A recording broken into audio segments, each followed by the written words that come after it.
Bueno, antes que nada, esta es la bibliografía que usamos por si alguno quiere profundizar también un poquito más en el tema. Nos basamos mucho en el libro de semiología de Argente.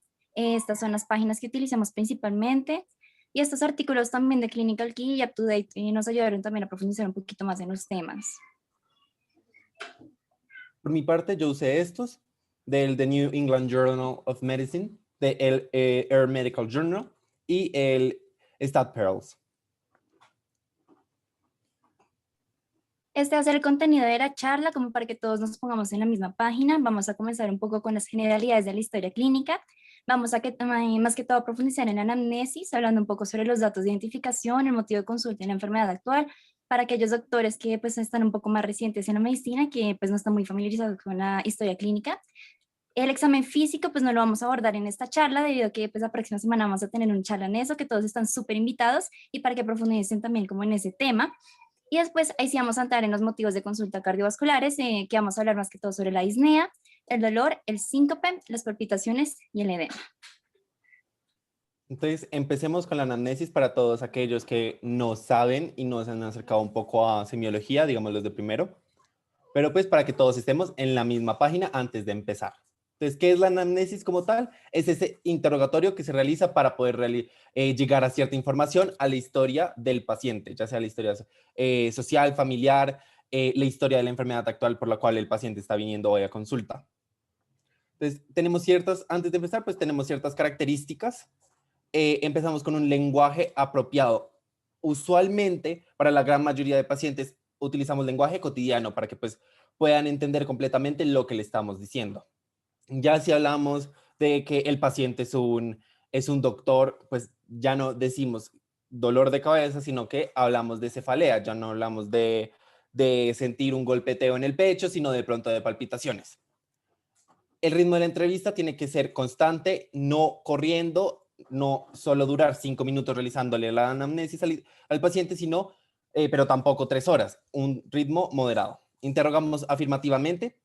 Las preguntas tienen que ser cortas y precisas, así evitamos que el paciente se confunda con toda la cantidad de información que le estamos preguntando. La secuencia, tenemos que llevar una secuencia específica. Empezamos con una relación médico-paciente, seamos respetuosos, no seamos groseros con el paciente, delimitamos el orden de la entrevista para que el paciente sepa qué pasos vamos a seguir. Después el paciente tiene que expresar cómo se siente. Eso es importante porque si sabemos cómo el paciente le está afectando la patología o lo que le está sucediendo, la enfermedad y demás. Así también podemos saber si de pronto, por ejemplo, las palpitaciones, si el paciente está muy ansioso, de pronto le pasó algo al paciente y de pronto eso explica las palpitaciones. Identificar señales emocionales viene también muy relacionado con el tercer punto, ampliar y aclarar el relato del paciente, así sabemos un poco más de la historia del paciente, de la historia de la enfermedad actual. Generamos y verificamos hipótesis desde que el paciente entra y lo vemos, ahí empezamos a generar ciertas hipótesis. ¿Qué le puede estar pasando al paciente? Si lo vemos morado, eso también podría explicar ciertas cosas. Todo eso generando y verificando constantemente hipótesis. Compartir el problema. El problema del paciente, la patología del paciente, la enfermedad, no es solo de él. También es de nosotros como doctores. Y negociamos el plan para que el paciente esté de acuerdo con él y lo vaya a realizar. Seguimos con los datos de identificación. Estos son todos fecha y hora, nombre completo y demás que se suelen presentar así en las historias clínicas. Y la importancia de esto es para, uno, no equivocarnos de paciente, saber que la historia clínica sí es del paciente correcto. Y digamos también cosas como la religión. Hay ciertos pacientes que son testigos de Jehová que no aceptan transfusiones de sangre. Eso hay que tenerlo muy en cuenta. Y también saber diferenciar entre el lugar de procedencia y el lugar de residencia. Una cosa es que un paciente llegue a la consulta en Bogotá y diga que está mareado, que siente que se va a desmayar, y uno le pregunta, y sí, vive en Bogotá, pero hace un mes. Ha pasado toda su vida en la costa. Eso explicaría la patología que está sufriendo el paciente. Seguimos con el motivo de consulta, que es el por qué está el paciente. La razón por la cual el paciente está hoy con nosotros. Es corto, es como si fuera un titular de un periódico, es entre comillas porque es directamente lo que nos refiere el paciente. Falta o sed de aire, dolor en el pecho, corazón rápido, es directamente lo que nos dijo el paciente. Seguimos Perdón, con la enfermedad. ¿los puedo interrumpir? Sí, señor. Bien, Sí, es que doctor. después se me olvidan cosas. Entonces, eh, pues como lo están describiendo muy bien, es bien importante mirar, obviamente en la historia cardiovascular, eh, a veces, la mayoría de las veces los pacientes llegan usualmente por los mismos motivos de consulta, ¿sí? Pero eh, am, hay que mirar muy bien el hábito del paciente y además de eso, las facies del paciente, mirar de qué se está quejando, si se está cogiendo por ejemplo, si se está tocando el pecho, si está sudando, eso es muy, muy importante. ¿Sí? No es lo mismo que un paciente te venga y te diga y está totalmente tranquilo y fresco que tiene dolor en el pecho, a que te diga que tiene dolor en el pecho y lo veas diaforético y con facies de dolor, ¿sí? No es exactamente lo mismo y tocándose el tórax, por ejemplo, el pecho. En nuestro medio, bueno, lo que vos decías con respecto a la religión es bien importante, eso, hay cosas que que no se preguntan muchas veces por la rapidez o porque simplemente por pereza, bueno, por rapidez, pero la religión y otras cosas, de dónde viene, dónde nació el paciente es supremamente importante porque no es solamente el hecho del testigo de Jehová, sino tú puedes encontrar pacientes que pueden ser, por ejemplo, judíos, musulmanes. Entonces es bien importante eso de la manera como tú te vas a comunicar con un paciente, que no es lo mismo comunicarte con un paciente ateo a comunicarte con un paciente, con una persona cristiana o judía, ¿sí? Entonces debes tener cierto cuidado con algunas cosas. Lo mismo los musulmanes. Eso lo ve uno, no es que sea tan frecuente tampoco acá en Colombia, puedes ver un musulmán, pero uno lo ve en algunas instituciones con cierta frecuencia. El motivo de consulta que estás describiéndolo ahí, toca con las palabras que diga el paciente. Eso es lo que dicen los libros clásicos, todo el mundo de semiología, y entonces que me duele el pecho, o que me dio el aullido, o que me dio... Esas son las palabras de los pacientes en este país, en nuestro medio, ¿sí? Por lo menos acá en Bogotá, obviamente en la costa es diferente, es totalmente distinto, y entonces no es en la costa pues, no es lo mismo que acá en Bogotá, por ejemplo, decir que tengo fatiga. Para la costa, fatiga, o para el barranquillero, es tener hambre. Y entonces tú llegas y tengo fatiga, y aquí la fatiga es algo así parecido a la disnea. Pero eso hay que describirlo claramente en el motivo de consulta, y es algo corto, ¿no? Tengo fatiga, no más, es algo muy, muy corto. Sigue, continúa. Y perdón por interrumpir, pero pues... No te preocupes, doctor. Muchísimas gracias por tu aporte. Muchísimas gracias, doctor. Estoy siguiendo ahora con la enfermedad actual. Esta la desarrollamos mediante la mnemotecnia de Alicias, que pues siempre recordémosla por Alicia del País de las Maravillas. La Alicias habla de A, aparición, L, localización, bueno, aparición de cuando empezó el dolor, o pues la razón por la cual o el motivo de consulta. L, de la localización donde le está sucediendo. Y de intensidad, qué tan intenso es, del 1 al 10, qué tanto le duele. Esto viene relacionado con el EVA, la escala visual análoga. C de características, digamos, si es punzante, si es lacerante, si es opresor. Y de irradiación, si se mueve, si el dolor se mueve hacia otra zona del cuerpo. A de atenuantes o agravantes, entonces, ¿qué hace el paciente para que le deje de doler? Si reposa, si se mueve hacia cierta posición, digamos de cúbito supino, esa es una que vamos a ver más adelante, que hace que se atenúe, perdón, o agravantes, que hace que empeore, si comer hace que empeore, si moverse hace que empeore. Y ese de signos y síntomas relacionados, pues, con la enfermedad actual. Que aparte del dolor, ¿hay algo más que le preocupe? Bueno, Ya habiendo hecho un repaso pues, sobre la historia clínica y los componentes de la anamnesis, pues vamos a seguir con los motivos de consulta más frecuentes de la medicina cardiovascular y vamos a comenzar con la disnea. Bueno, ¿qué es la disnea? Pues la disnea se ha descrito como la sensación subjetiva o falta o sed de aire, o también en algunos otros textos pues se describe como una sensación desagradable y dificultosa de la respiración. En palabras menos coloquiales, el paciente va a estar ahogado. Esta a su vez pues va a ser el acto de hacerse consciente de la respiración y esta palabra pues es muy importante para poder definirla e identificarla. Uno puede clasificar de muchas maneras la disnea y pues una de ellas es clasificarla según el tiempo en la que pues vamos a dividir, si es aguda cuando es de minutos, horas o días o si es crónica cuando es mayor a 30 días. También la vamos a poder clasificar según el momento de aparición en la que vamos a tener la disnea por esfuerzo, que esta va a aparecer con actividades que requieren energía que poco tiempo atrás no causaban este tipo de malestar. También, por otro lado, pues vamos a tener la disnea en reposo, que esta va a aparecer cuando no se realiza ningún tipo de esfuerzo, y esta a su vez puede ser continua, que significa que aparece todo el tiempo, o paroxística, que ya vamos a abordarla mejor más adelante. Bueno, la disnea tiene muchas causas, entre las que encontramos las de origen cardíaca, que cuando es por afectación cardíaca es debido a un aumento en la demanda metabólica y en consecuencia el trabajo del corazón, y esta se va a presentar en enfermedades como la isquemia aguda, la disfunción sistólica, desórdenes valvulares y también enfermedades pericárdicas, entre otras. Cuando es de origen respiratorio, pues el disconfort va a estar más que todo relacionado con desórdenes del controlador central, de la bomba respiratoria o también del intercambiador de gas.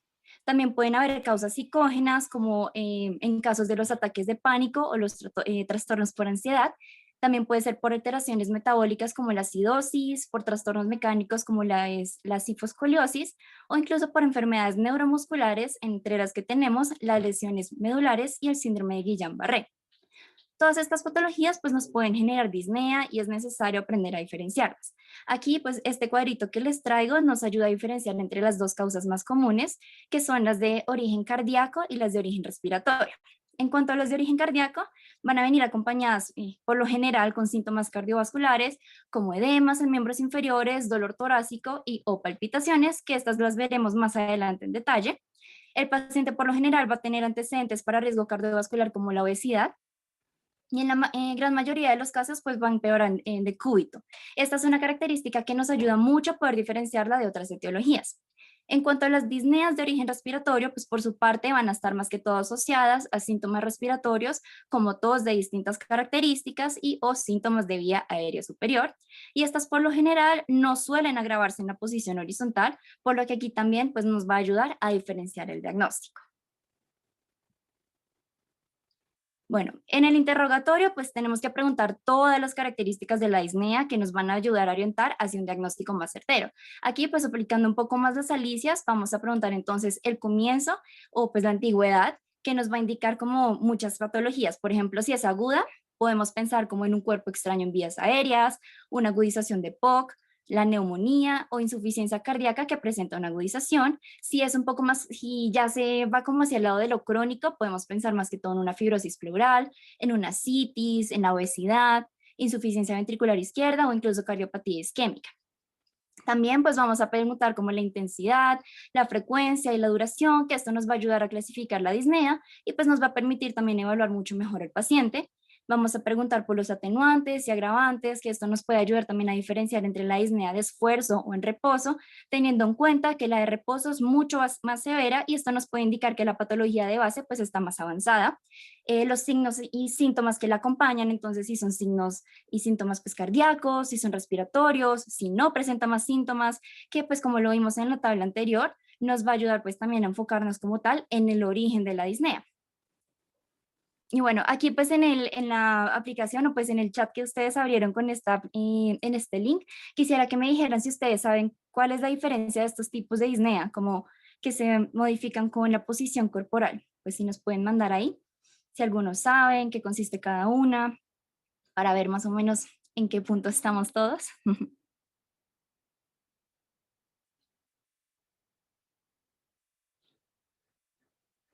Si quieres saber como las respuestas que te vayan saliendo. Sí, dame un segundo, Pau. Dale.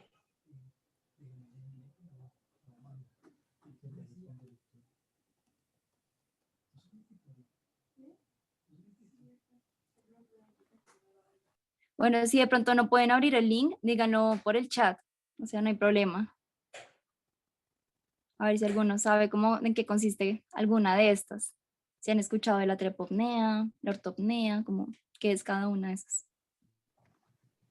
Bueno, yo sí las he escuchado, por ejemplo, la ortopnea es el evento en el cual se presenta la disnea al estar en decúbito.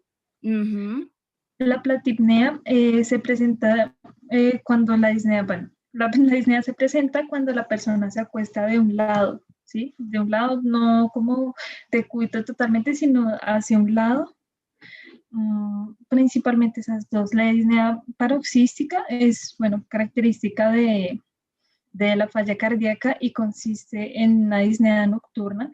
Es repentina, supremamente repentina. Entonces, bueno, gracias por tu participación. Okay. Pues sí, estuviste casi en lo cierto, lo único es que la platipnea no es esa. Estás hablando de la trepopnea cuando hablas de decúbito lateral. Entonces, pues vamos a entrar como un poquito más a fondo de cómo es cada una de estas. Pues precisamente la disnea puede aparecer dependiendo de la posición corporal del paciente. Entonces, la primera pues que tenemos es la trepopnea, que esta va a ser cuando el paciente está en decúbito lateral, o sea, que está acostado hacia un lado. Estos pacientes solamente van a poder dormir hacia un lado porque pues del otro les genera disnea, entonces esto uno les indaga como en interrogatorio, pues a uno le va ayudando como a ver qué está pasando, y puede ser por enfermedad de un pulmón, de los grandes bronquios o por una insuficiencia cardíaca congestiva crónica. La platipnea, por su parte, pues va a ser cuando el paciente está en posición vertical o erecta, o también llamada bipedestación, que en otras palabras es cuando está de pie.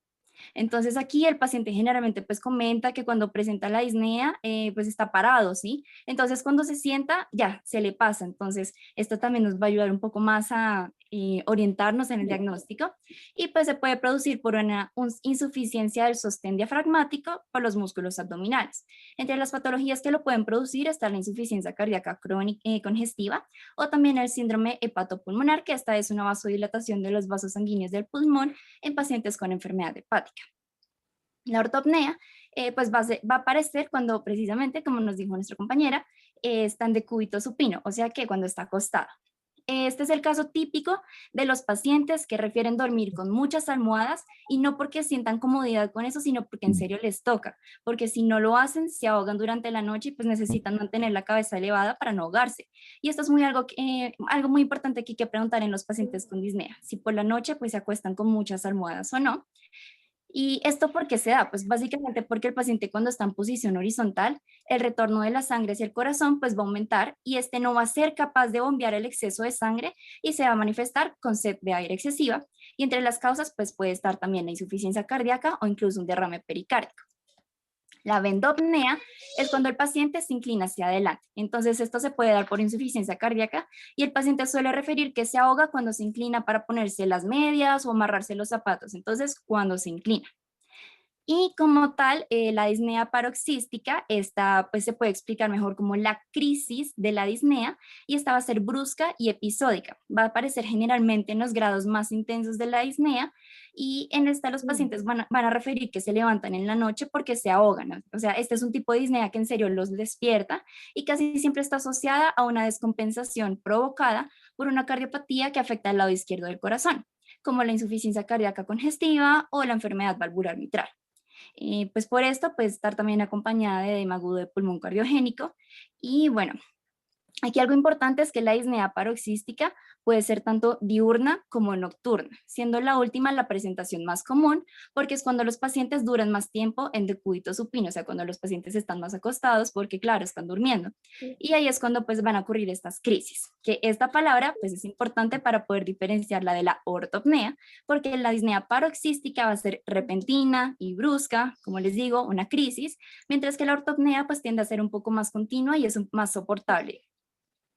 Bueno, acá les traigo la respiración Cheyne-Stokes, que este es un tipo de apnea central del sueño y se va a asociar en general con la insuficiencia cardíaca congestiva o con accidentes cerebrovasculares. Este va a ser un trastorno en el que la respiración se detiene y vuelve a comenzar de forma repetida, todo esto durante el sueño. Por eso es una apnea central del sueño. Pues va a ser un tipo de respiración bastante frecuente en los pacientes con disnea, especialmente la crónica, y por lo general pues pueden experimentar también disnea paroxística nocturna. Y pues aquí para explicarles un poco cómo es en qué consiste esta respiración, van a ser apneas de 10 a 30 segundos aproximadamente, y luego va a tener un aumento progresivo de la amplitud hasta que llega a un pico. Luego va a haber una disminución de la amplitud hasta que llega de nuevo a un periodo de apnea. Aquí en los picos, generalmente las respiraciones suelen ser mucho más profundas, aquí los pacientes pueden llegar incluso a roncar, entonces hay que indagar muy bien cómo si se ahoga en el sueño y si de pronto también ronca en algunos momentos para poder diferenciar esta respiración.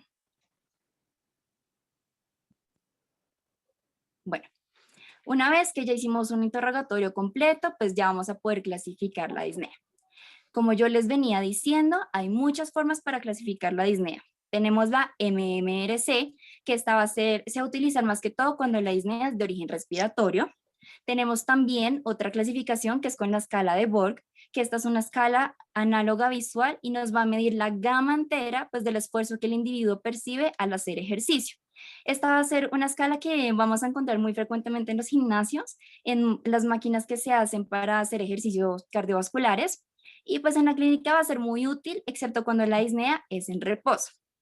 Entonces, la disnea la clasificación que nos concierne va a ser la de la NIHA, por sus cifras en inglés, New York Heart Association, que nos va a clasificar la disnea de origen cardiovascular en 4 grados.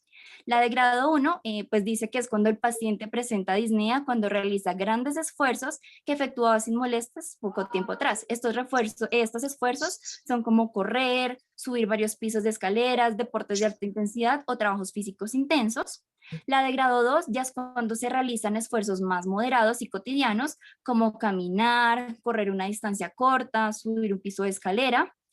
El grado 3 es con esfuerzos aún más ligeros y estas son cotidianas, actividades rutinarias como higienizarse, vestirse, hablar o comer. Y ya el grado 4 es cuando el paciente presenta la disnea en reposo físico y mental. Entonces aquí, pues como les venía diciendo, es muy importante preguntarle al paciente, bueno, ¿y usted cuándo siente esa disnea? Entonces él le dice, no, cuando me lavo los dientes. Entonces uno dice, bueno, es un grado 3, pues ya está un poco más severa la disnea y hay que irle como buscando como esa patología de fondo. En cuanto a los signos de alarma, es muy importante tener en cuenta estos 4 signos que les voy a mencionar, porque a esos pacientes hay que correrles. El primero es cuando la disnea se presenta con dolor torácico. En este uno tiene que pensar que puede ser un infarto agudo de miocardio, un tromboembolismo pulmonar o una disección aórtica. Otro es cuando los signos vitales están alterados, entonces aquí uno puede pensar en un choque hipovolémico, en que el paciente tiene una anemia grave, también un infarto agudo de miocardio o una neumonía.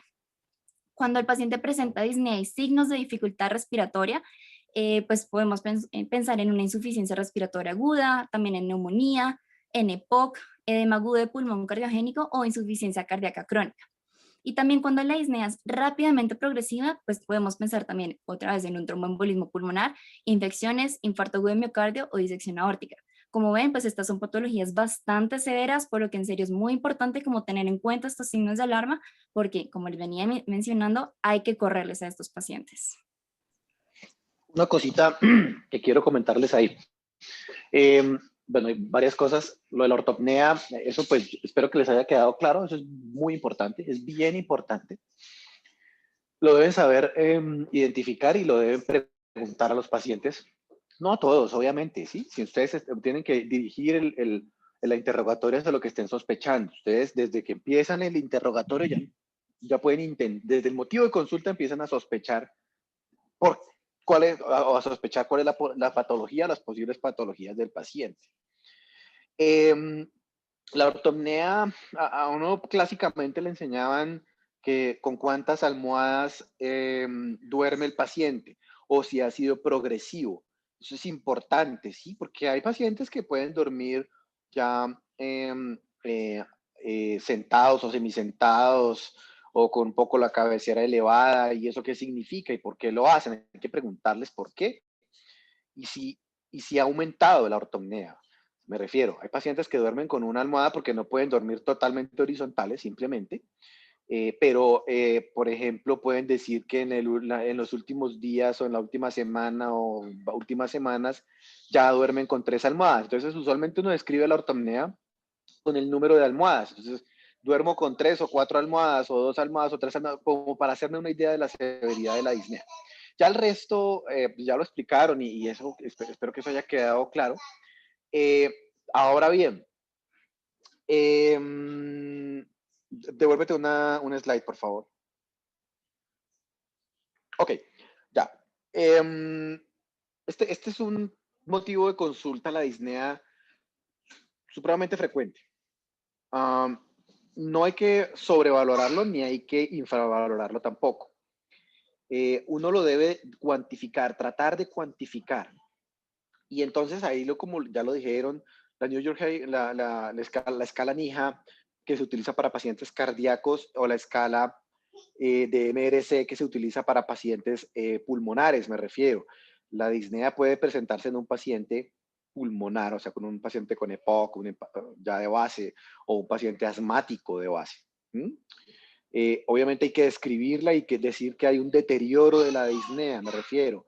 Hay pacientes que tienen falla cardíaca, por ejemplo, y tienen una disnea o una clase funcional NIHA 2 de base, ya porque tienen una insuficiencia cardíaca crónica y hay que evaluar el deterioro de esa clase funcional NIHA. Entonces, previamente estaba en 2 y ahora está en 4, por ejemplo, un ejemplo. O en 3. Eso hay que saberlo describir, porque los pacientes pueden decir, yo vengo porque me siento ahogado, pero entonces hay que decir, bueno, ¿cómo era antes su clase funcional? ¿En cuánto tiempo se deterioró la clase funcional? ¿Qué la desencadenó? ¿Hay algo que lo haya desencadenado o se acompaña de alguna otra cosa? Es muy diferente un paciente que tiene un antecedente de una insuficiencia cardíaca o un paciente que no tiene antecedente de insuficiencia cardíaca o alguna patología cardíaca o pulmonar. La disnea puede ser el único síntoma de, por ejemplo, un infarto del miocardio, sobre todo en pacientes adultos mayores. Estos pacientes son mucho más estoicos, los pacientes adultos mayores, y pueden presentar únicamente disnea. Y no quejarse de dolor precordial, como les digo, o por ejemplo de una fibrilación auricular, de una arritmia, de una cantidad de patologías, únicamente la disnea. Claro, cuando está acompañado de otra cosa, como por ejemplo dolor precordial o dolor torácico, hay que evaluar lógicamente, tal vez ahí lo explicaron, la severidad y las características del dolor, o lo van a explicar más adelante. ¿Sí? Eso es supremamente importante. Variación de los signos vitales, pues eso es muy, muy importante. Un paciente que esté disneico y que esté hipertenso, severamente hipertenso, podemos estar frente a una patología aórtica con una insuficiencia aórtica aguda, por ejemplo. Signos de dificultad respiratoria, pues ahí se refieren sobre todo a trabajo respiratorio, cuáles son los signos de dificultad respiratoria que pueda llegar a tener un paciente. La sola disnea puede causar taquipnea o la falta de sensación de hambre puede causar taquipnea, entonces eso hay que tenerlo en cuenta. Y pues lo que hablan ahí sobre la disnea rápidamente progresiva, por eso es importante preguntar en cuánto tiempo se ha instaurado la disnea. Y una disnea rápidamente progresiva, por ejemplo, un infarto también del miocardio, un infarto del miocardio con insuficiencia mitral aguda, secundaria, o infecciones que obviamente pues se acompañan de otras cosas, ¿no? Como la fiebre y otra serie de cosas. Y ya, por ahora. Doctor, gracias por la aclaración. Bueno, aquí esta es la primera palabra clave para el formato de asistencia, es semiología.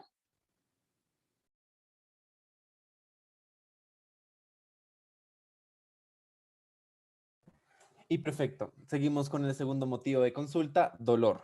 Hay dos principales dolores, dolor torácico y dolor isquémico en las extremidades. Entonces empecemos con dolor torácico.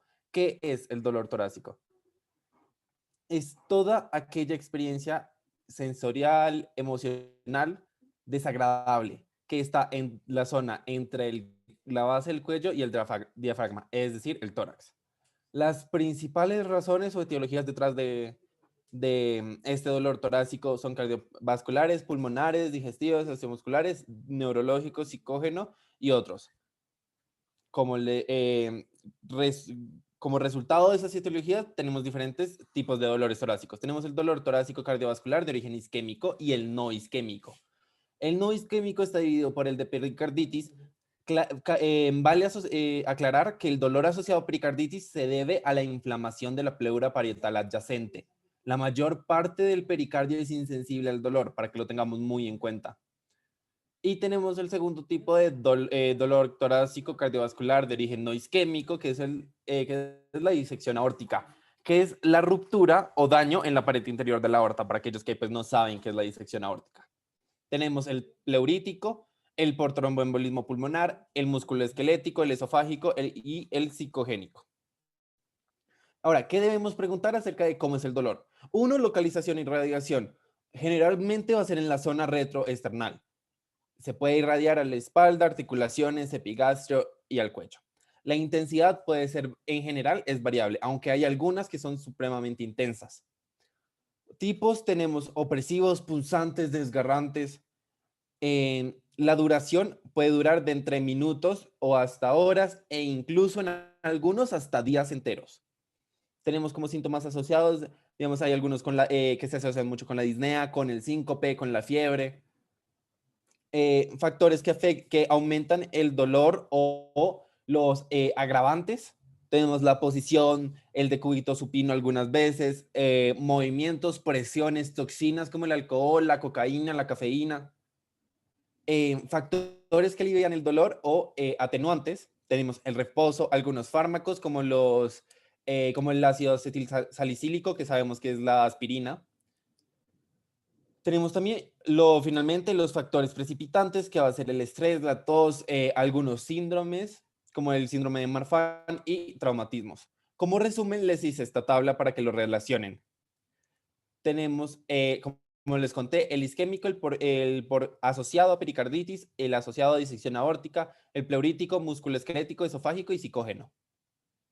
Y así en general, digamos, por ejemplo, el paciente me dice que empezó en la zona retroesternal. Ya podemos empezar a descartar tanto la disección aórtica como el pleurítico, el músculo esquelético tal vez y el psicógeno.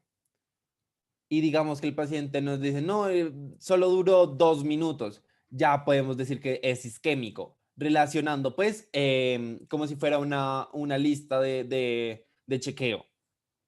Acá está, para los que no saben, el NTG, que es la nitroglicerina, y pues las AAS, que es el ácido acetilsalicílico, que pues como dije, aspirina. Aló. Perdón por interrumpirlo. Entonces, No te preocupes. esto es importante. Digamos que aquí hay una cuestión importantísima con respecto a la disección aórtica, que yo sé que puede estar descrito de esa manera, pero la disección aórtica típicamente es un dolor intenso, típicamente, como les digo, es un dolor intenso, retroesternal, irradiado a la espalda o a los miembros inferiores también, ¿sí? Pero es un dolor intenso, el paciente lo describe como lancinante o lacerante, como desgarrante, lo describe el paciente. Como les dije, se irradia a la espalda. Es característico en la disección aórtica ese tipo de dolor. El isquémico puede ser retroesternal, pero también puede ser precordial, en la zona precordial. La irradiación a la mandíbula es bien característica también, que te diga así como que se tocan y que dicen que les duele los dientes o la mandíbula, ya sea en la zona derecha también de la mandíbula, eso es bien importante, o el cuello, refieren que les duele el cuello, y irradiado usualmente puede ser irradiado al miembro superior izquierdo, digamos, al miembro superior derecho no es como frecuente que se irradie este tipo de dolor isquémico, pero también puede ser sin irradiación, y sin irradiación ni en la mandíbula ni en ninguna otra parte. Clásicamente los textos lo describen como un dolor que es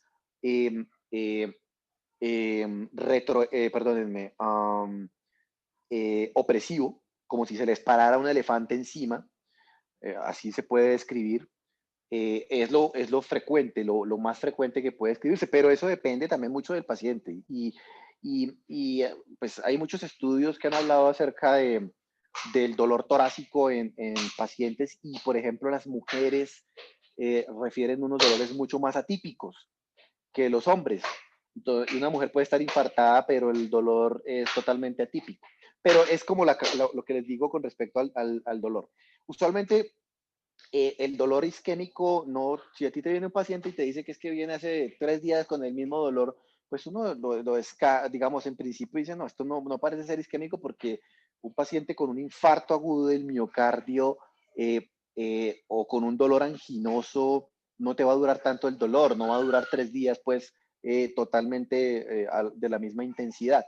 Pero si el paciente, por ejemplo, te dice que se le venía aumentando, hay que preguntar antes de este dolor, si presentaba episodios de dolor precordial paroxísticos, por ejemplo, que se desencadenaban con el dolor se desencadenaban con la actividad física, ¿sí? Que cuando subía escaleras le daba disnea o ahogo y le daba dolor en el pecho y que para el paciente o deja de caminar o de subir las escaleras y el dolor se le quita poco a poco. Eso es anginoso, eso es un dolor típico anginoso.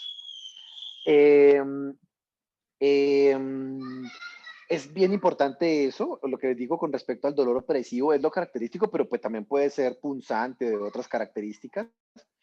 La duración dice que de 2 a 15 minutos, pero clásicamente lo que uno describe es que el dolor precordial isquémico es, si es menor de 20 minutos es anginoso y si es mayor de 20 minutos podemos estar frente a un infarto porque ese es el tiempo, digamos, que el miocardio resiste la isquemia, digámoslo así. Entonces, si va a más de 20 minutos ese dolor, porque un paciente puede estarlo refiriendo y durar 4 horas, está con el dolor hace 4 horas, ya tú ya estás pensando en que el paciente tiene un infarto agudo del miocardio. Los síntomas asociados, como lo dicen ahí, la disnea, importantísima la disnea, pero también puede ser otros, síncope, un paciente que tiene un síncope, presenta dolor torácico y presenta el síncope o presenta diaforesis, muy importante la diaforesis, náuseas, mareo, bueno, hay infinidad de cosas que los pacientes pueden referir, pero eso es como lo más frecuente. Los atenuantes, sí, sí, lo del reposo, como les acabo de decir, si es anginoso, pero si es un infarto, el dolor no va a atenuarse, es un infarto, es un dolor intenso que desespera al paciente, así lo describen, que es desesperante, incluso a veces lo dicen como un dolor que es el más intenso de su vida.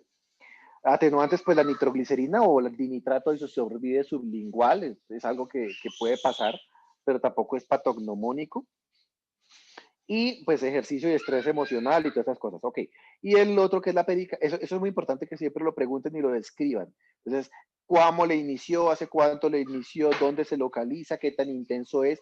Bien importante el tipo de dolor. Es bien importante la descripción del tipo de dolor, duración asociado a tal cosa, lo empeora tal cosa, disminuye, si disminuye o no disminuye con alguna maniobra del paciente y si previo a eso presentó algún síntoma. La pericarditis, como lo describen ahí, la pericarditis o la miocarditis puede ser muy similar el dolor, pero la característica de este dolor es que es punzante y se aumenta con la inspiración. Si el paciente te dice que el dolor aumenta cuando tú inspiras profundo, probablemente estamos frente a una pericarditis. Es un dolor a veces intenso también, no necesariamente no necesariamente es intenso, no es la característica. Puede ser corto también y se acompaña, bueno, los síntomas asociados es previo, usualmente uno pregunta si ha tenido diarrea o síntomas respiratorios o síntomas gastrointestinales previos. La disección aórtica ya se los comenté, el pleurítico, el musculoesquelético, el esofágico y el psicógeno. Los dolores torácicos de origen cardiovascular, digamos, la segunda causa de dolor torácico o con lo que más se puede confundir un dolor torácico de origen isquémico, digámoslo así, es las causas gastrointestinales. O sea, las causas gastrointestinales son muy importantes y pueden confundirnos o simular también un problema coronario o un problema anginoso o algo así.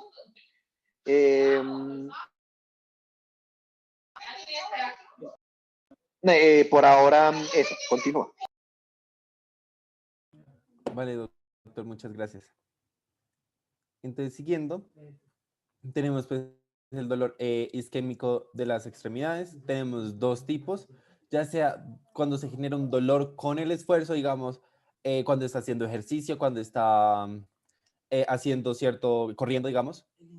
eh, es, hablamos de una claudicación intermitente dolorosa, que es básicamente el flujo se tapona o hay algo que está evitando que el flujo llegue de sangre, el flujo normal, debido a una de estas razones, digamos, las aterosclerosis obliterante, la tromboangiitis, la displasia fibromuscular, van a hacer que se bloqueen uno o más troncos arteriales en las piernas, lo cual va a generar pues ese dolor con el esfuerzo.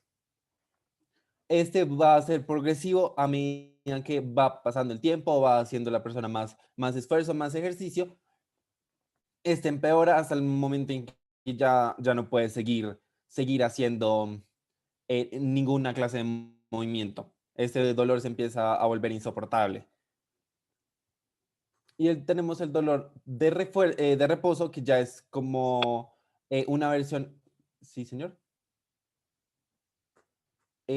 Hablamos de un dolor debido a un mayor grado de isquemia. Estos se caracterizan algunas veces por que son una fase más avanzada de las enfermedades arteriales o literantes periféricas. El paciente no va a poder caminar más de 100 metros cuando ya el dolor empieza a volverse completamente insoportable. El inicio o la aparición es nocturna en decúbito y ya. Les tengo ahora una pregunta. ¿Cómo se Espérate, clasifica? antes, Dime. qué pena con vos, qué pena con antes que todo, quería decirles otra cosa, importantísimo cuando ustedes tienen el dolor torácico, es supremamente importante los antecedentes, ¿no? O sea, a veces uno cuando ya está tiempo, muchos años y eso en este tipo de cosas, no es lo mismo el dolor torácico de un paciente diabético, un paciente de mediana edad que te llega y es diabético y es hipertenso, a un paciente de 20 años que te llega y te refiere dolor precordial. No digo que un paciente de 20 años no se puede infartar porque puede pasar, o le da pericarditis o pleuritis, alguna cosa de eso, pero es supremamente importante eso. Además que los pacientes diabéticos, recuerden que ellos tienen alteraciones, o sea, ellos no tienen el mismo, no sienten el dolor igual y ellos pueden estar infartados e incluso ser asintomáticos o tener síntomas leves cuando tienen infarto del miocardio. Entonces, por eso es bien importante. Entonces, un paciente diabético, por ejemplo, o la diabetes mellitus da un riesgo mucho más alto, una probabilidad mucho más alta de que el dolor torácico sea de origen isquémico. Esto es supremamente importante. O el paciente obeso, la mujer de mediana edad, este tipo de cosas es muy, muy importante que también lo vean. Y pues ya describiste lo que es la claudicación intermitente, que es también supremamente importante la manera como lo describiste, que está bien. Vale, muchísimas gracias, doctor. Entonces, ahora sí, la pregunta, ¿cómo se clasifica el dolor por isquemia miocárdica?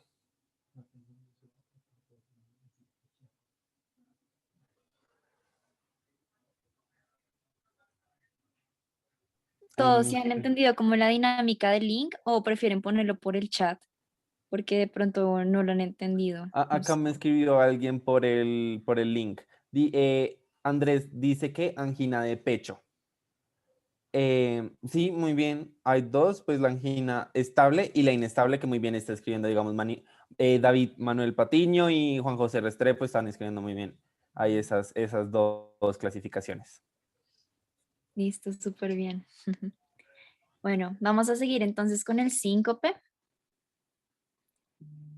El síncope pues va a ser como tal un síndrome clínico que se va a producir por una hipoperfusión cerebral global autolimitada, que se va a caracterizar además por la pérdida brusca y transitoria del estado de conciencia y del tono postural. Es muy importante saber que la recuperación va a ser espontánea y completa. Generalmente, pues los pacientes les van a llegar a consulta y pueden decirles como que se les fueron las luces, que perdieron la conciencia, Y en el caso de los pacientes geriátricos, estos son muy importantes porque muchas veces van a decir que no, que fue que se cayeron, pero vaya uno a ver como sus antecedentes y tienen arritmias o fibrilaciones. Entonces, ahí uno puede sospechar más que todo un síncope que pues solo una caída cualquiera. Y pues como les vengo diciendo, pues se va a dar más que todo porque hay una reducción transitoria del flujo sanguíneo cerebral a zonas del cerebro pues que van a controlar la conciencia. Bueno, aquí una pregunta también que quiero que todos me digan, pues cuál va a ser la diferencia entre síncope o la lipotimia. Pues si quieren también pueden decirnos o por el link o por el chat, que yo creo que mucha gente está como más adaptada al chat. A ver si alguno sabe qué es la lipotimia.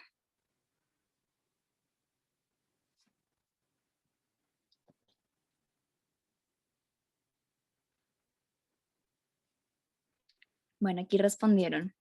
Muy bien, en el síncope hay pérdida de la conciencia y en la lipotimia no. Muy bien, esa es básicamente la diferencia. La hipotimia es el mareo y síncope es la pérdida temporal de la conciencia. Exactamente. Entonces, pues básicamente la lipotimia, o también a veces conocido como presíncope, pues va a ser la sensación como tal de pérdida de la conciencia inminente, pero no se va a llegar a perder completamente el conocimiento.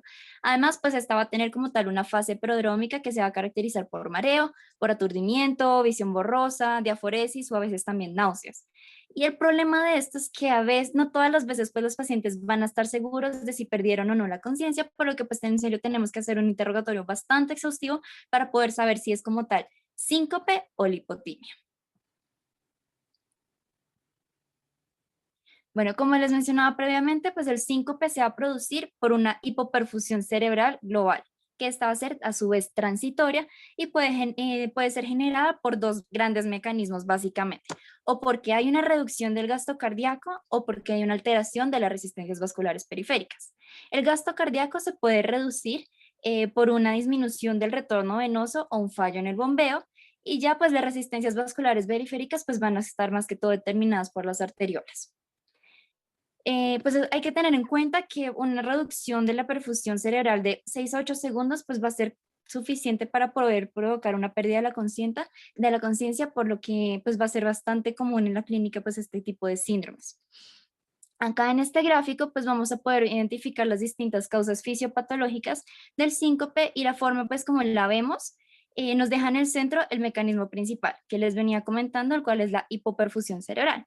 De ahí en adelante pues a ir desglosando como mecanismos más específicos, pero pues lo que hay que entender para esta charla y en este momento es que se va a provocar por una reducción transitoria del flujo sanguíneo cerebral.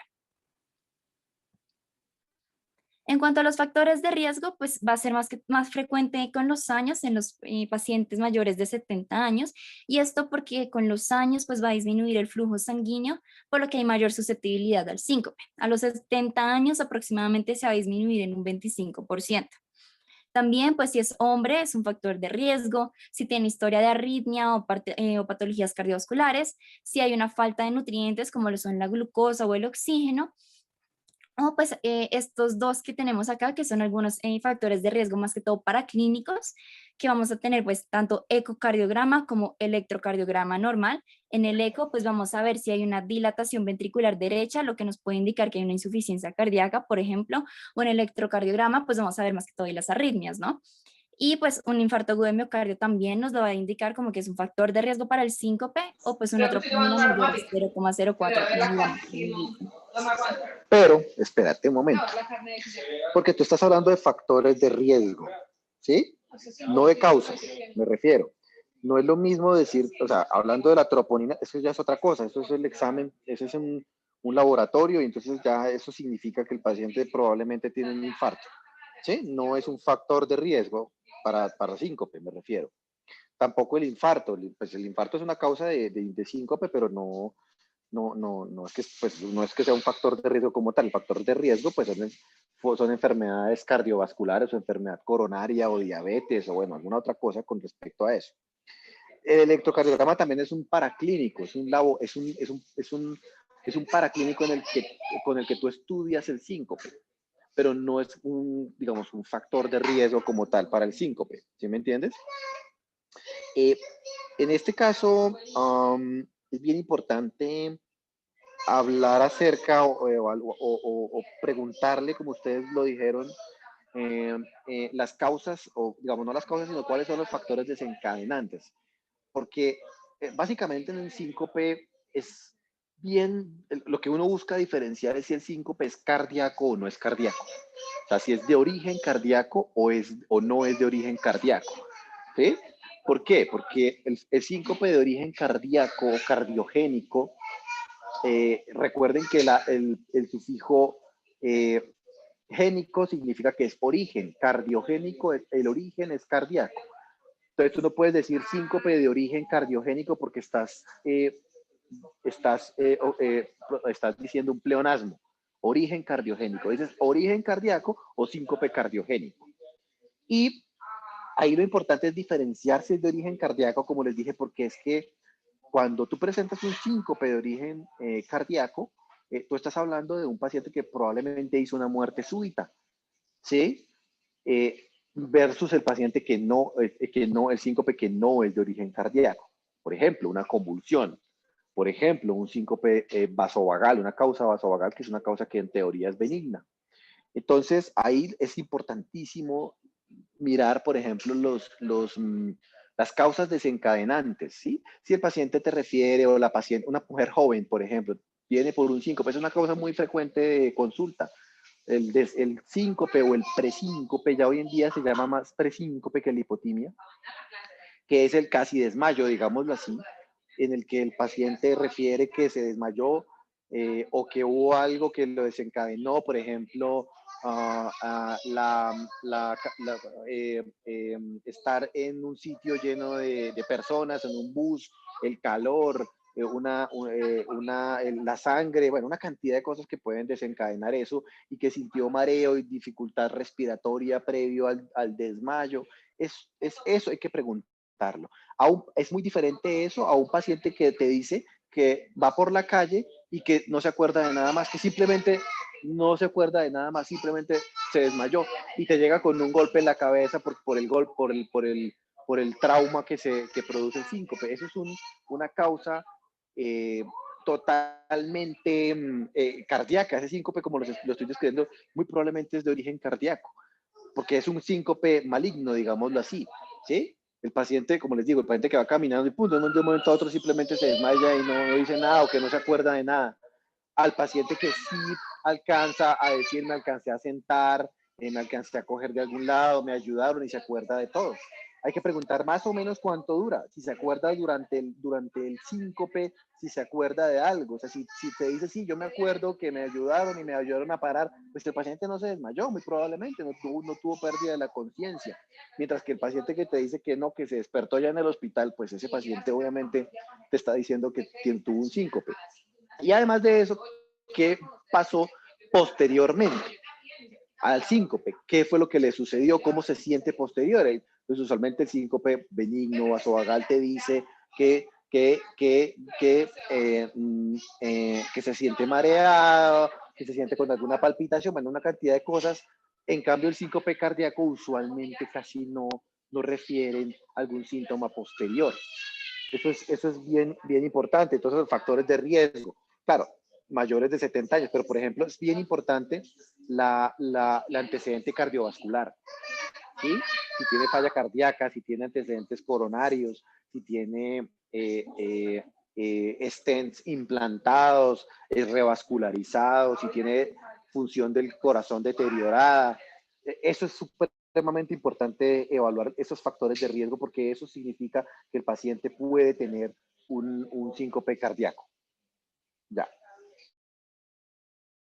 Muchas gracias, doctor, por la aclaración. Entonces creo que ya con eso nos ayuda muchísimo a poder entrar en la siguiente parte, que es como tal la clasificación ahora sí, que pues puede ser como tal en tres tipos de el síncope pues más que todo lo podemos clasificar en tres tipos, ¿sí? Dependiendo pues como tal de las causas, en el que tenemos de origen cardíaco, no cardíaco, pues de tipo desconocido.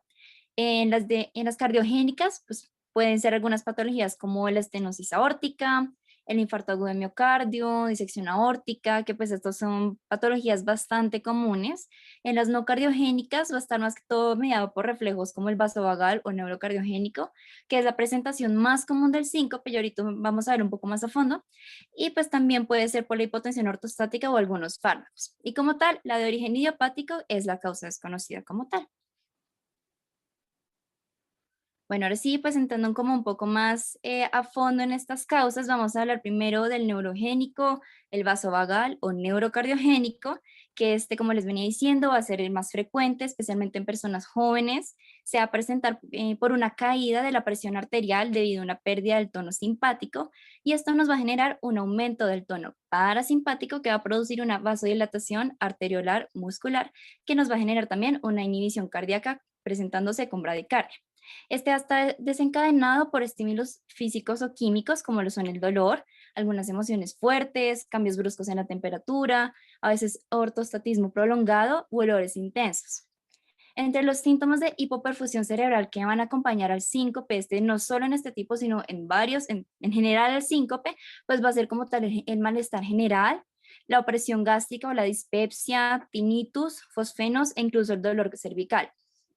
El síncope, pues como les decía anteriormente, pues va a tener la conciencia que se recupera inmediatamente tras unos segundos o un par de minutos, y pues es una característica bastante importante del síncope.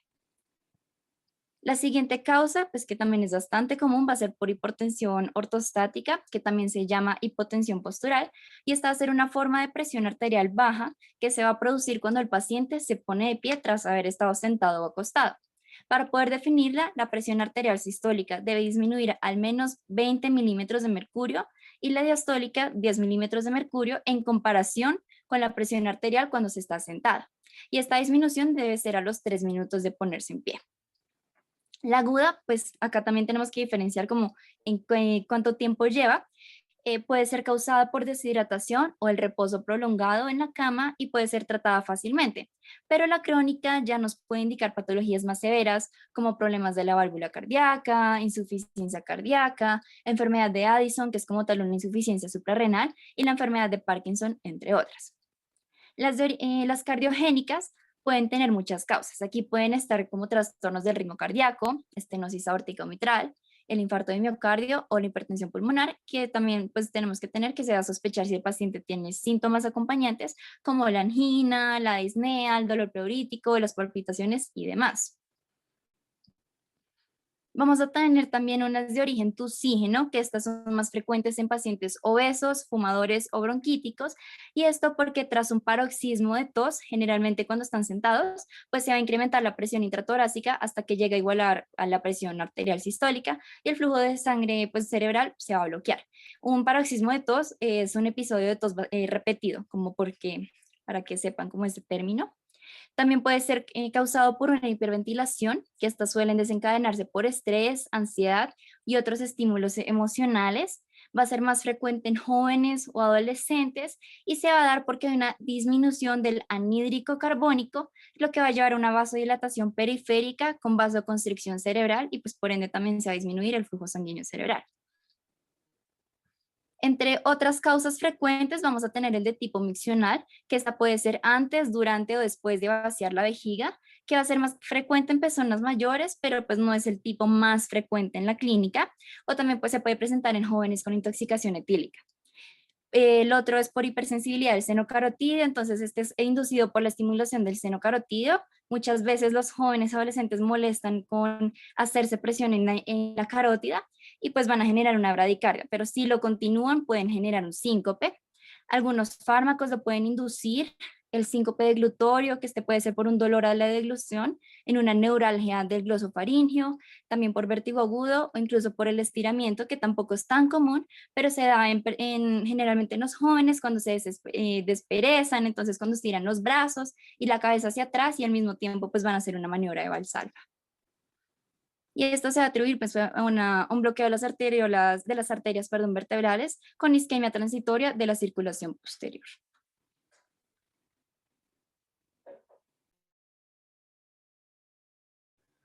Seguimos ahora con las palpitaciones. ¿Qué son? Es aquella percepción de que el corazón está ahí. uno usualmente no siente el corazón. Sientan, ustedes justo ahora sentados viendo esta charla, no están sintiendo el corazón, no son conscientes de que él está ahí palpitando. Pero una vez se siente esa actividad del corazón, esas palpitaciones, pues hablamos precisamente de este motivo de consulta llamado atrás el evento. Tenemos tres principales etiologías detrás de este motivo de consulta. Una etiología cardíaca, dos etiologías psiquiátricas, entonces tipo las emociones, y tenemos también diversas etiologías, como los medicamentos, tirotoxicosis, cafeína, cocaína, anemia, anfetamina o mastocitosis. Entonces, las causas ahora sí ya adentrándonos a cada una de las etiologías que les hablé. Digamos, en las cardíacas tenemos fibrilación auricular, taquicardia supraventricular, extrasístoles ventriculares, pero en general ya puede ser debido a extrasístoles o por taquiarritmias. Tenemos las psiquiátricas, digamos, ansiedad, angustia, depresión, estas vienen muy relacionadas por un paciente puede llegar a consulta debido a palpitaciones y uno hace una anamnesis y resulta que el paciente tuvo alguna calamidad doméstica y pues esto explicaría la razón de las palpitaciones. Tenemos otras y fármacos, entonces, como les dije, anemia, un embarazo, la perimenopausia, cafeína, nicotina, cocaína. Entonces, para la patofisiología de las palpitaciones, como les dije, puede verse a extrasístoles o taquiarritmias. Dependiendo de cómo el paciente nos describa las palpitaciones, el evento, puede describirlo como un breve salto en el pecho, entonces digamos una sístoles, esto se debe a sístoles adicionales por contracciones prematuras supraventriculares o ventriculares. Tenemos también el aleteo rápido en el pecho, resultado de una arritmia ventricular o una supraventricular sostenida, y golpe en el cuello por una disociación auriculoventricular. Si las palpitaciones fueron debido a un ejercicio, las razones van a ser una miocardiopatía, una isquemia o una calanopatía.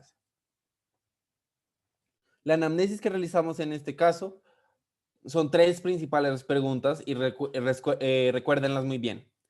¿Cómo son, cómo comenzaron y cómo finalizaron? Si eran rápidas e irregulares, puede ser por fibrilación auricular, por taquicardia, un aleteo auricular con respuesta ventricular variable o una extrasístole ventricular. Si son rápidas y regulares, hablamos de una taquicardia ventricular o supraventricular. ¿Cómo iniciaron? Si fueron abruptos, era una taquicardia paroxística abrupto, pero el paciente vemos que está ansioso, hablamos de una taquicardia sinusal. Si fue durante el ejercicio, como les conté, puede ser una taquicardia ventricular. ¿Y cómo finalizaron? Pues usualmente si finalizan abruptamente, hablamos de una taquicardia paroxística o de una taquicardia sinusal. Entonces, por ejemplo, digamos que el paciente nos cuenta que fue de un inicio abrupto. Entonces decimos, puede ser una taquicardia paroxística o una sinusal, pero vemos que el paciente no está ansioso. Nos inclinamos más hacia una taquicardia paroxística. Y el paciente nos dice que también, nos refiere que también finaliza abruptamente. Entonces, casi que podríamos ya de una decir que es una taquicardia paroxística. Obviamente necesitamos realizarle diferentes exámenes, pero eso ya va a ser tratado en otra charla más adelante. Entonces, como les dije, pregunta, ¿cuáles son las tres principales preguntas que se deben realizar en la anamnesis de un paciente que acude por palpitaciones?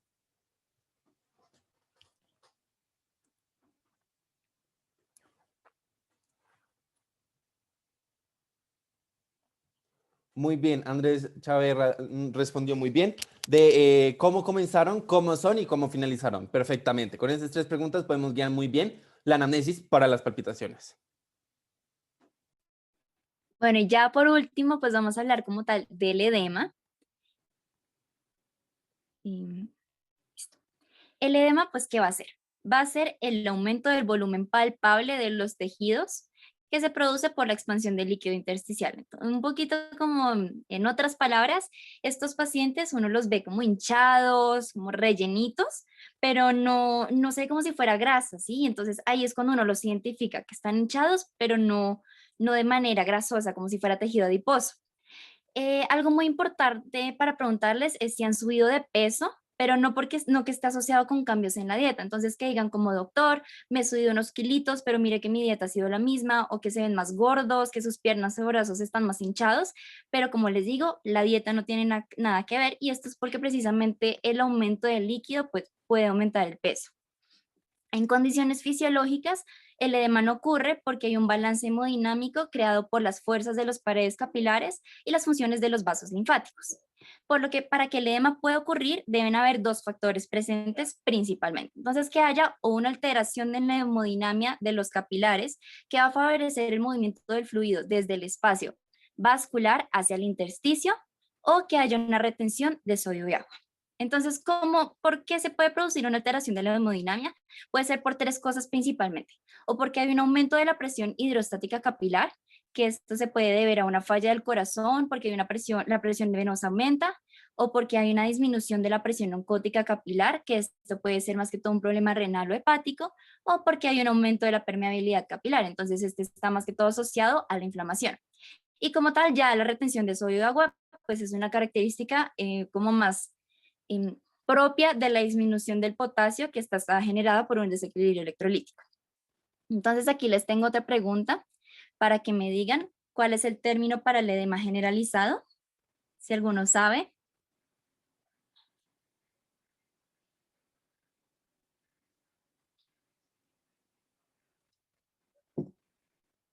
Muy bien, anasarca. Muy bien, sí, todos estamos ahí. Bueno, la anasarca se le dice cuando el paciente tiene edema en todo el cuerpo, tanto en la cara como en miembros superiores como en miembros inferiores. Bueno, hay una gran variedad de condiciones clínicas que se van a asociar al desarrollo del edema, como lo es la falla cardíaca, la cirrosis, que esta básicamente es la etapa tardía de la fibrosis del hígado, el síndrome nefrótico, que este va a ser un trastorno renal caracterizado por proteinuria, esto es pues, proteínas en la orina, enfermedades venosas y linfáticas como la insuficiencia venosa crónica o algunos medicamentos, esto, pues entender que algunos medicamentos lo pueden causar también es muy importante por los antecedentes también que puede presentar, y algunos medicamentos como los que se utilizan para tratar la hipertensión, los AINES, estrógenos, esteroides y algunos antidiabéticos como las tiazolidinedionas. Bueno, acá también otra pregunta, si alguno sabe qué es el signo de la fobia, como para qué nos sirve, en qué momento se utiliza.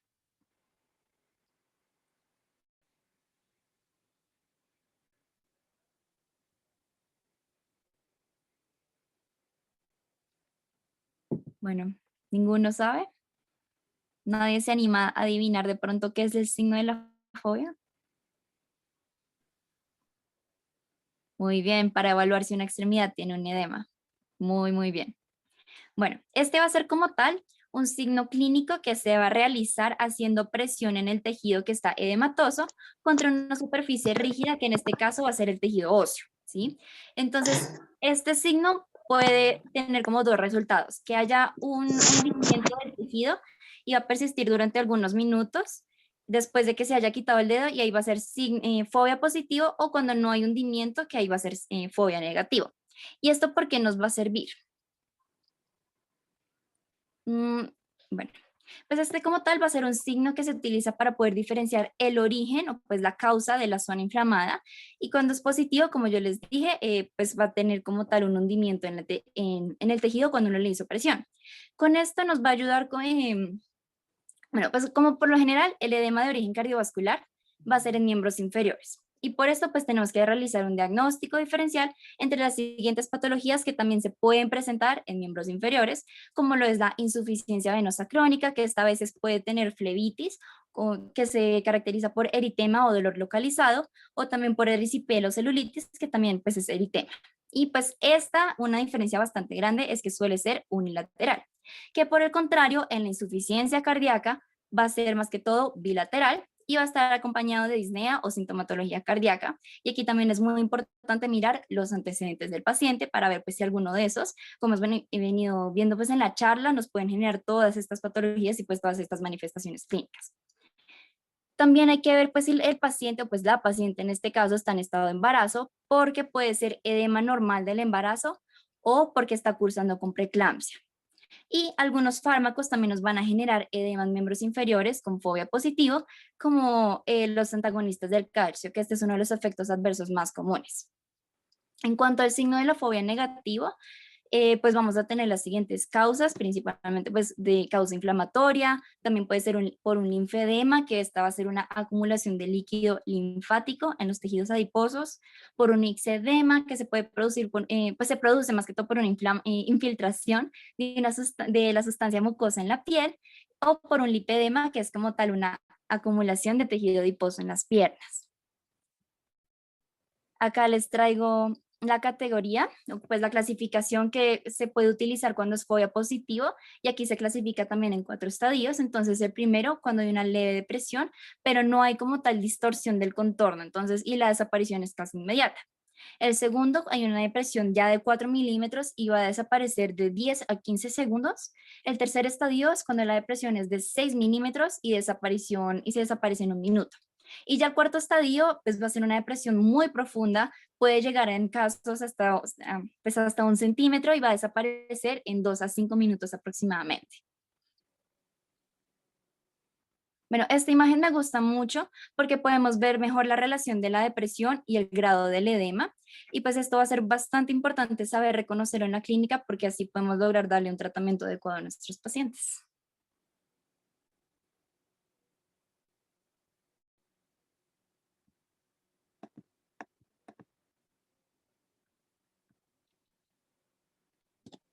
Bueno, tenemos aquí la segunda palabra clave para los que van a llenar la asistencia, que es esta imagen, la del músculo cardíaco. Y eso es todo. Muchísimas gracias. Bueno, bien. Recomendaciones con respecto a la presentación. En general, bien, las diapositivas bien. Usualmente eso es algo que en medicina tal vez lo utilizamos, y es en los fondos de las diapositivas. Usualmente, por ejemplo, que resalten un poco más. El fondo puede ser azul o puede ser blanco. Tú lo tenías blanco ahí o lo tenían blanco ustedes ahí. Negro también puede ayudar con unas letras más grandes y colores que resalten. Está bien la parte de las referencias que pusieron.